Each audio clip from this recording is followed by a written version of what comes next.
जय हिंद मित्रों, Fatehgarh online classes में आपका हार्दिक स्वागत है। आज व्याकरण के एक नए बिंदु के साथ मैं फूसाराम स्वामी, लेक्चरर हिंदी, आपके साथ पुनः चर्चा करूंगा। आज का हमारा अध्ययन बिंदु है विशेषण। विशेष प्लस न, विशेष शब्द से विशेषण बना है। विशेषण का अर्थ है विशेषता बताना। अब विशेषता किसकी बताता है? संज्ञा और सर्वनाम की। तो परिभाषा के रूप में कि जो शब्द संज्ञा और सर्वनाम की विशेषताएं बतलाए उन्हें विशेषण कहते हैं। फिर विशेषण के भेद। अब विशेषण के कितने भेद हैं? विशेषण के 5 भेद हैं। जो पुरानी किताबें आती है उनके अंदर आपको 4 भेद मिलेंगे, लेकिन जो नई किताबें हैं उनके हिसाब से विशेषण के 5 भेद है। पहला गुणवाचक, दूसरा संख्यावाचक, तीसरा परिमाणवाचक, चौथा संकेतवाचक और 5वां व्यक्तिवाचक। 5वां भेद जो व्यक्तिवाचक है वो गुणवाचक में से ही निकला है। चौथा भेद जो संकेतवाचक है उसका एक नाम और किताबों के अंदर आता है, सार्वनामिक।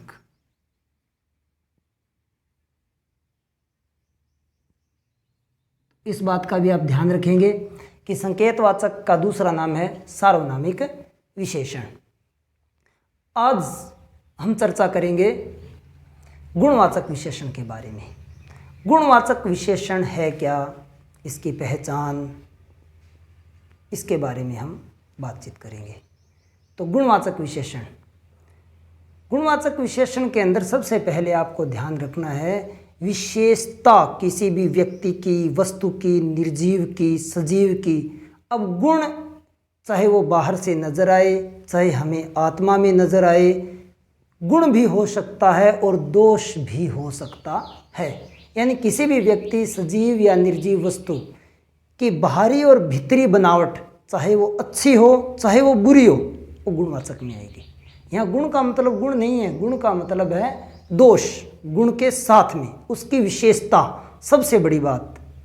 यानी जो भी विशेषण है उसका प्रधान भेद, उसका प्रधान परिचारक, प्रधान सेवक गुणवाचक विशेषण है। तो गुणवाचक विशेषण किस किस के बारे में बताता है? नंबर 1 गुण या दोष, नंबर 2 रंग, रूप, आकार, दशा, इसके अलावा अवस्था, ये सारे क्या है?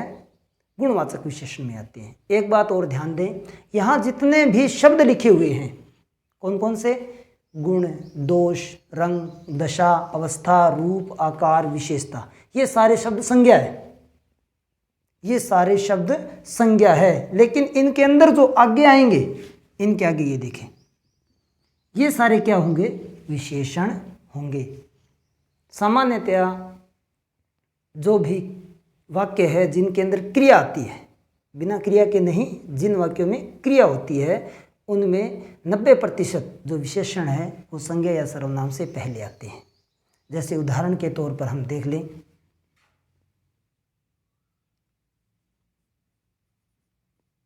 अच्छे बच्चे रोते नहीं हैं। अब ये देखो, बच्चे संज्ञा है, अच्छे शब्द है, विशेषण है और बच्चे से पहले आया है। तो जिस वाक्यों में, जिस भी वाक्य में क्रिया होती है उसके अंदर विशेषण संज्ञा या सर्वनाम शब्दों से पहले ही आते हैं। या तो कर्ता से पहले आएंगे या कर्म से पहले आएंगे। अब इनकी पहचान आपको ये शब्द याद रखने हैं। कौन से? 4, गुण, दोष, रंग, दशा, रूप, आकार और विशेषता। ये 4 युग्म आपको विशेष रूप से ध्यान रखने हैं, तो गुणवाचक विशेषण आपके स्पष्ट हो जाएगा। अब गुण में ईमानदार, वीर, विद्वान, शूर, दयालु, चमकदार, स्वाभिमानी। दोष बेईमान, कायर, मूर्ख, कापुरुष, निर्दय, चमकहीन, अवसरवादी। रंग में जितने भी रंग है, काला, श्वेत, हरा, पीला, नीला, गुलाबी, बैंगनी, जो भी रंग है। दशा में निरोग, स्वस्थ, जवान, युवा, वृद्ध, ये सारे। रूप रंग आकार में सुंदर, कुरूप, टेढ़ा, मेढ़ा, गोल, तिरछा, संकीर्ण, विस्तीर्ण, संकरा, विशाल, तिकोना, चौकोना, चौकोर, टेढ़ा मेढ़ा, इस प्रकार के जो भी शब्द है वो। अब आगे और ध्यान दें, विशेषता। इक प्रत्यांत जितने भी शब्द हैं, जैसे ऐतिहासिक स्थान, भौगोलिक निशान, उसी प्रकार से तामसिक भोजन। इक प्रत्यय, प्रत्यांत का मतलब है जिसके अंत में प्रत्यय जुड़ा हो। इक प्रत्यय युक्त जो भी शब्द है वो सारे गुणवाचक विशेषण होंगे, पहली बात। दूसरी बात, एक विशेषण में और ध्यान रखना है आपको कि विशेषण शब्द के बाद में संज्ञा या सर्वनाम शब्द जरूर जुड़ेगा। अगर नहीं जुड़ा है तो जुड़ने की संभावना होगी, ध्यान दें। जैसे वीर, वीर पुरुष या वीर नारी जुड़ेगा। आगे देखें,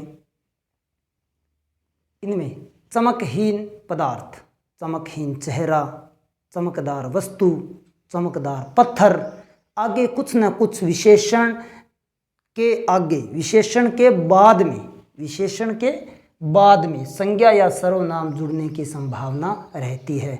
तो जब भी विशेषण छांटना हो आप उसके आगे शब्द जोड़ने का प्रयास करें। जैसे गीला तौलिया, सूखी लकड़ी, ये ध्यान दें।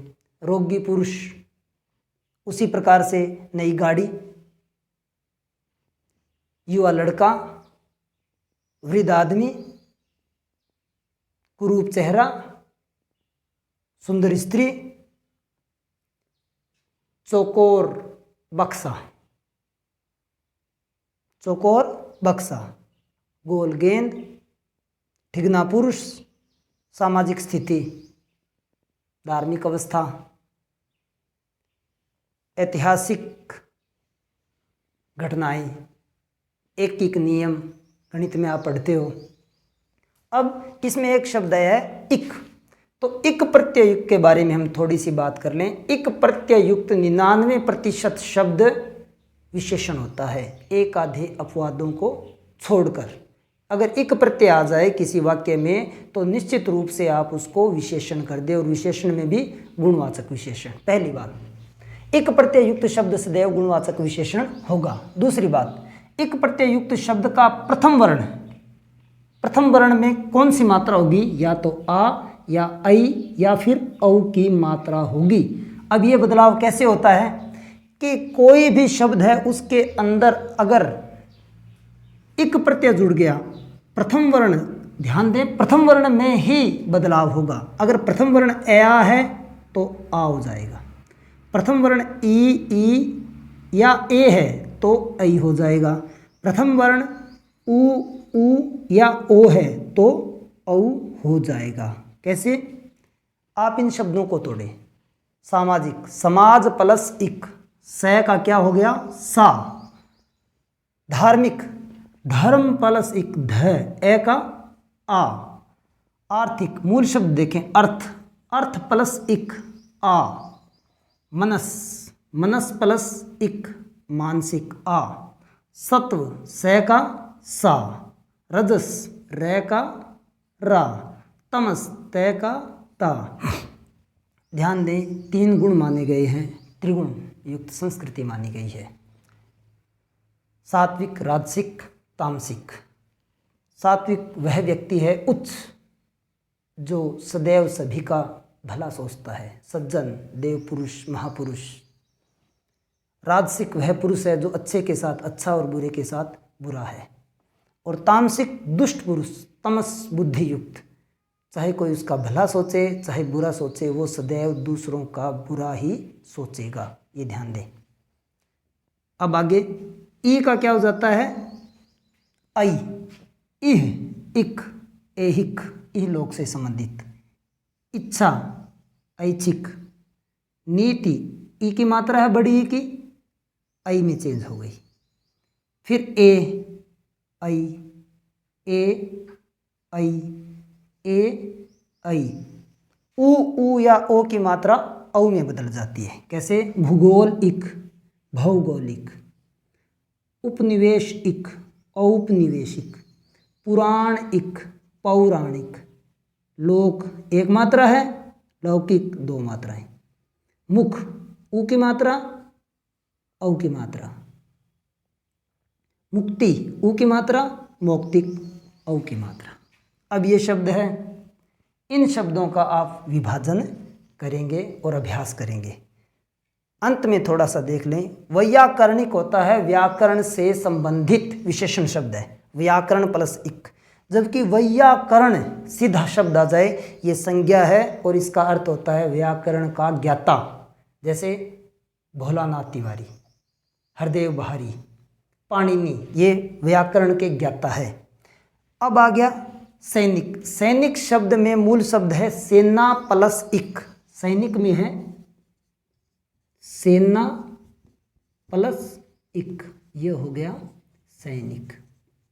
मूल रूप से ये शब्द विशेषण था, लेकिन बाद में हिंदी के अंदर ये संज्ञा में परिवर्तित हो गया। तो ये आप ध्यान देंगे, सैनिक शब्द है वो संज्ञा है, बाकी जो भी इक लगा हुआ शब्द है वो विशेषण होगा। बाकी के भेदों के बारे में हम आगे की कक्षाओं में चर्चा करेंगे। तब तक के लिए धन्यवाद। जय हिंद, जय भारत।